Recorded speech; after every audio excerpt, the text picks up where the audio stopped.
আসসালামু আলাইকুম ভিউয়ার্স।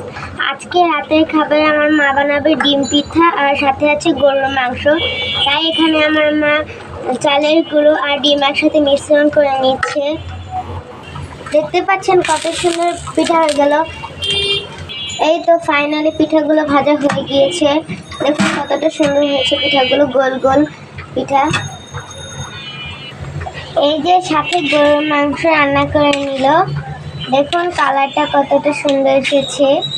এখন আমার মা একটু নাড়াচাড়া করে কষিয়ে নেবে। ফাইনালি গরুর মাংসটা রান্না করা হয়ে গেল। এখন রান্না করবে বট।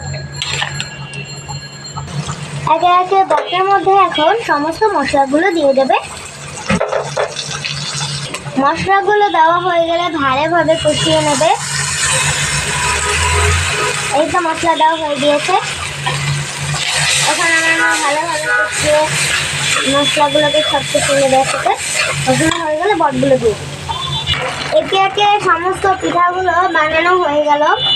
এখন কষানো মশলার মধ্যে দিয়ে দেবে বট।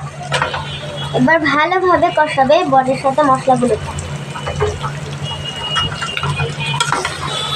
এই তো আমার মা এখন কষিয়ে নিচ্ছে মশলাগুলো। ঠিক পাচ্ছেন বটগুলোকে আগেই হলুদ দিয়ে সিদ্ধ করে দেওয়া হয়েছিল। তো এখন বটগুলোকে ভালোভাবে কষাবে। আর বট যত কষানো হয় ততই কিন্তু স্বাদ বাড়ে। তো বটগুলো কষানো হয়ে গেলে আমরা সুন্দর মতো রান্না করে নেব বটগুলোকে। তো ভাজা ভাজা করে রান্না করে নেব।